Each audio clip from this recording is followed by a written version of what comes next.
Hey, I'm Siobhan, and I love talking about all the things related to freedom and personal growth. And I'm on a journey to redefine freedom on my own terms as I become the woman I desire to be.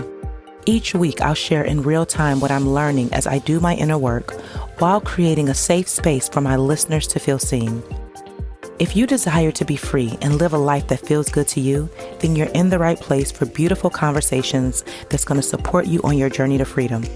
Welcome to the Siobhan J. Middleton podcast. Now let's start the show. Hey, welcome back to another episode of the podcast. I'm so delighted that you are back again for another week. So this week I want to talk about the duality of living and healing. You know, I've lived my whole life one way, very much by the books, very much following the rules, very much good girl. And I've talked about being a good girl on the podcast several times. And it's just, I guess when I think about it now, being a good girl was my way of protecting myself. And it was the way that I thought that I had to be. So if I was told that this was the path that you needed to take to do X, Y, and Z, I would follow that path. And I've been able to adapt to my environment, whether through religion, through friendships, family, relationships, etc. And I lived with these conditions and these rules that have not been my own, that have really been defined for me, again, maybe through religion, through society, through family, the relationships that I've been in. And I'm now at a point where I'm like, well, why am I doing this?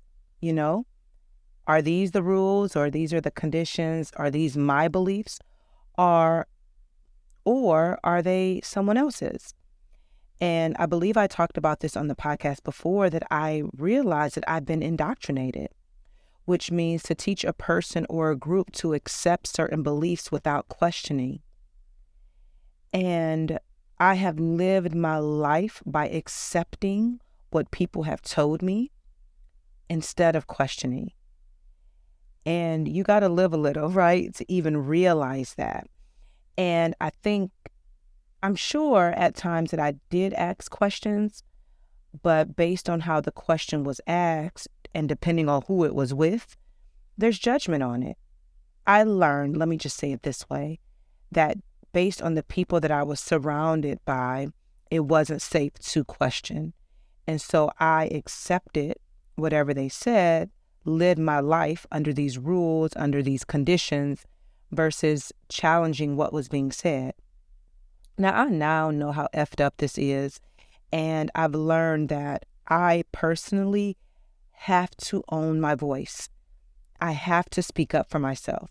I have to question what doesn't feel right. And I need to understand. And so the way that I understand things is I ask questions, right? It helps me learn. It helps me to understand. Now, I did not know this about myself. And this is what living will do, right? As you continue to grow and heal and become, you start to learn more about yourself. But I will admit that I did not know myself. And there were parts of myself that I didn't like, but yet I stayed in that particular space, if you will, because I didn't know that I had a choice. I didn't know what to do for many different reasons. And I'll be honest, I am still learning.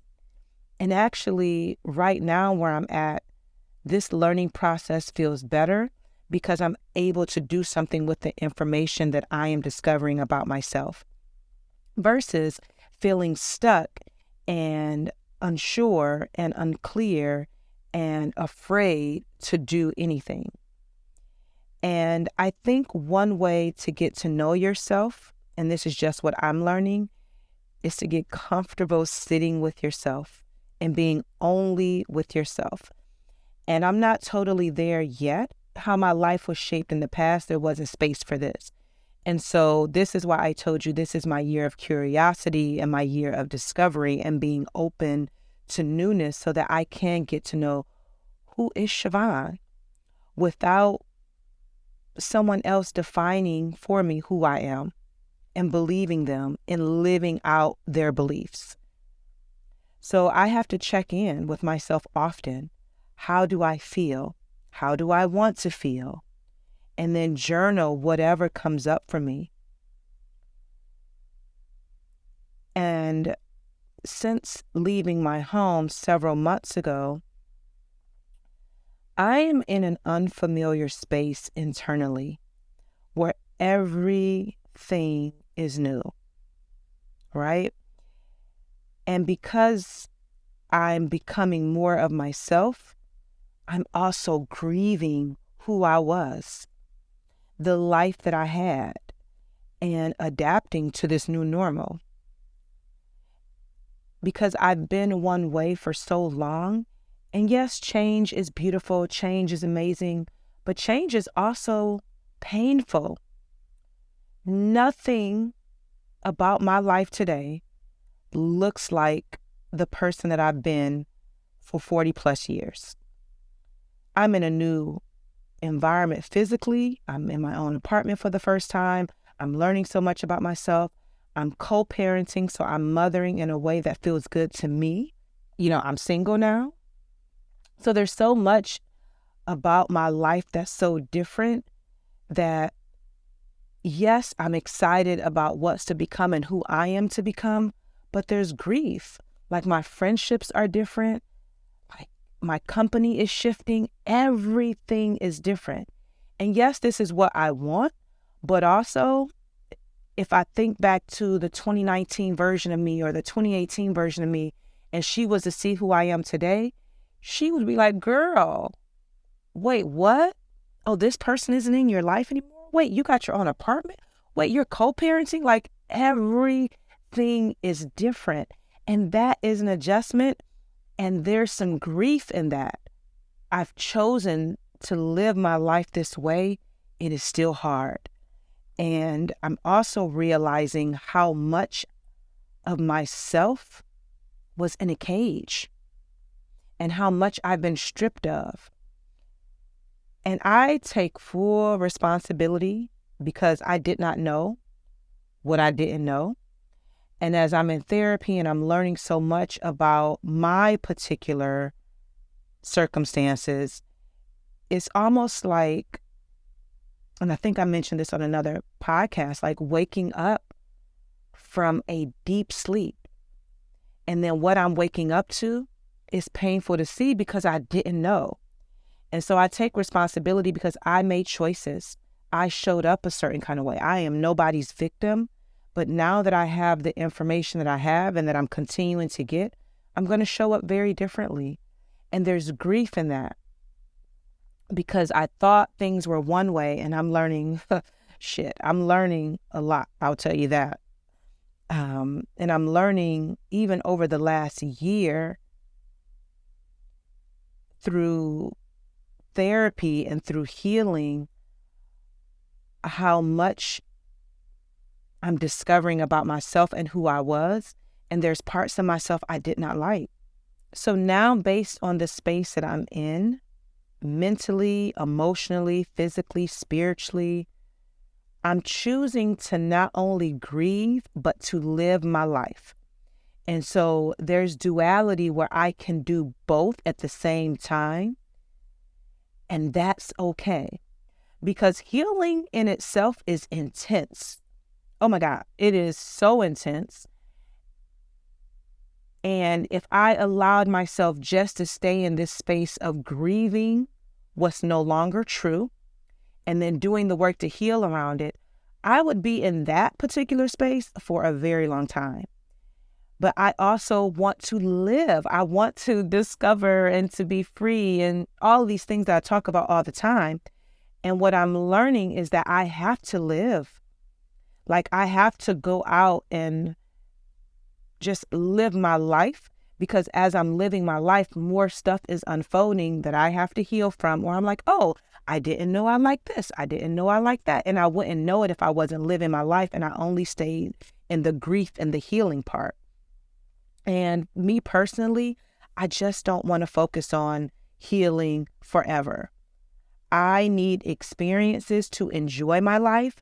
And as I'm learning, I'm realizing how much I have not been living and how I want to fully embrace my life and all the parts of it. I want to make mistakes. I want to fumble. I want to have joy and delight, and I want to be free, and I want to figure stuff out, and I want to learn and grow. And the only way that I'm going to be able to do that is living this life of duality. And I will say that this is the freest that I've ever felt in my life, outside of like going on vacation or moments here and there. Right now, my life is so free. And as I mentioned on the episode about redefining freedom, for me, feeling is freedom. How do I feel? And I'm not all the way there yet. So I'm still every single day learning more about Siobhan and becoming more free. So there's aspects in my life like, oh yes, you're free here, right? But then there's all these other parts that I'm not free. And the only way that I'm going to get to the level of freedom that I desire for myself is to live my life fully and unapologetically. And living for me looks like doing what I want to do because I want to do it. And that ties into my year of discovery and curiosity. And so as I'm learning more things about myself, this is what I'm going to be exploring on the podcast and just kind of sharing with you what I'm learning. And no more will I say, oh, I don't like this, or I don't like that, or I can't do this, or I can't do that. I don't know, because I'm becoming a new person. So who I was pre this particular season of my life, that version of me didn't do this, or she couldn't do this.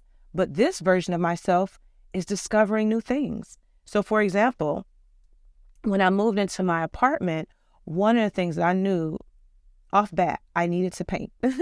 I needed color in my life because it's what I enjoy. And I decided to paint my living room this beautiful blue. Initially, I was going to get wallpaper, and I found this wallpaper on Etsy where it was this beautiful blue with these pink leaves, right? And it would go with my pink sofa. And then the wallpaper was very expensive for just an accent wall. So I'm like, what if I painted the wall and then had my daughter paint the leaves? That was the initial thing, right? Actually, initially, she was going to paint the wall and she was going to paint the leaves on there because she wanted to do it and she's an artist, all that jazz. And then I was like, I want to paint. So I go to Sherwin-Williams. I find the perfect match. So I take the wallpaper sample that I had ordered from Etsy, and they give me the blue that's in the wallpaper because they were able to custom make it. And I buy the paint and I start painting the wall. And y'all, it was like therapy to me. I had never painted before a day in my life. And I was probably the person where I thought, actually, I was the person that thought, oh, I can't paint. I don't know how to do that. Now I'm sitting in my own apartment, going to Sherwin-Williams, buying all my paint supplies, and I painted my whole wall. And it was so therapeutic to me. And I was so freaking proud of myself after it was finished. And I'm like, oh, I did that. Look how beautiful it is. And not only did I paint the accent wall because it was so beautiful, I painted my entryway the same color so it kind of leads into it. My God, so gorgeous. And then as I realized that, oh, you do know how to paint. You just thought you couldn't because you never tried it.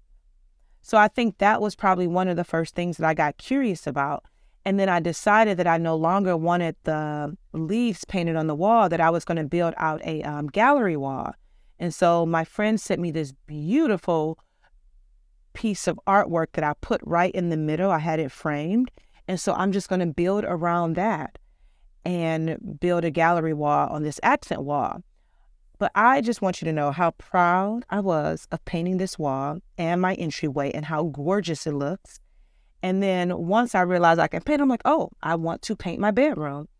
And I found the perfect color and I went ahead and I painted my bedroom. Now, what I learned, it is a difference between painting an accent wall and painting a whole bedroom. That took a little bit more time. And there are some imperfections. And also, I'm like, Siobhan, I'm so proud of you. that you painted a whole room by yourself. And my room feels so warm, so cozy, it's sensual, like it is everything.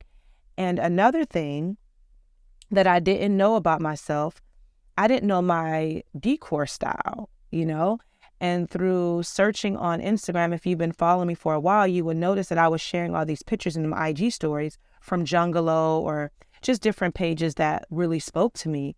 And I now know that I have an Afro Bohemian style going on. And that in itself feels so good. So as I'm finding pieces at Home Goods or all these different stores, Etsy and Amazon, like the home is really coming together. But before moving into my apartment, I would have thought that I was someone who didn't know how to decorate or I didn't know what my style was. But that's no longer true. So that's what I mean by saying there's a duality where I have to live my life to discover who I am, because I don't know who I am because I've been a certain kind of way my whole life. And based on what I know about myself, I'm very carefree. I'm a free spirit. And while I'm living my life, I can also do my inner work, and both are possible to do at the same time. I can grieve and I can be free. I can be happy about my life and also be sad about everything that's going on that feels so unfamiliar. There is a duality, which is real, and I'm learning to lean into it. Grief is letting go of the old version of myself and who I was based on the roles that I've been playing out my whole life. It's letting go of the version of myself that I had to be to stay safe and to protect myself because I've been in survival mode. And healing is a part of my journey as I become more of myself. And so some of the old version that I kind of want to point out, and this is what I've probably been talking about on the podcast forever. The old version of me was my mother wounds. They defined me. Being a good girl, being codependent in relationships and friendships, being reactive without slowing down, always having to take action, right? Accepting other people's truth as my own, allowing people to control me or make me feel small. That's the old version of Siobhan. The new version, as I know today, is slowing down. It's processing what's happening in my life in real time. The new version of myself is trusting what I know to be true and simply trusting myself. It's open to newness, again, being curious. It's becoming. And who I am today is going to look different than who I am tomorrow and the next day and so forth. And then always learning. This is what I know today. And this is going to continuously change as I am changing every single moment of the day. And so what I want to leave you with is that accept that things don't have to be one way. No one can tell you what to do with your life because it's yours. I encourage you to live a life of both duality, right? Take care of yourself. Do your inner work because that is extremely important, but also live your life as well. And you decide on what that balance is for yourself. Maybe you do 60% of doing your inner work and the 40% of living, but you get to decide that. No one can decide that for you. And guess what? You don't have to explain yourself at all. Just make sure that you feel good about your choices that you're doing, and the rest, don't even worry about it. I am really excited about this particular mindset that I have because of the conditions that I've had or the beliefs that I've had pre where I'm at now. And so this idea of duality is so fitting for me that it excites me of what's to come throughout this year of my curiosity and discovery and openness and being present and all of that. I hope this was inspiring to you. I would love for you to share this episode with a friend. Text her the link like, hey, girl, hey, let's listen to this, and share with me your key takeaways, and we can just have a conversation about it together. Share it on the gram or wherever you share. But that's where I hang out on Instagram, and the link to my page is always in the show notes. You can always send me a DM on the gram and let me know what you thought about the episode. You can send me an email. Be sure to make sure that you're following the podcast, whether on Spotify. Make sure you're subscribed on Apple Podcasts so you never miss an episode. I would love, love, love, love, love for you to rate it 5 stars, because that way more people will be able to see it and experience what you're experiencing. And if you're inspired and you just want to support my work in any way, shape, or form, you can always treat me to a cup of coffee. I greatly appreciate it. So many of you guys do it every single week. Thank you, thank you, thank you. However many cups you want to donate to my beautiful habit, go ahead and do that. I want to send you so much love and light. Until next time.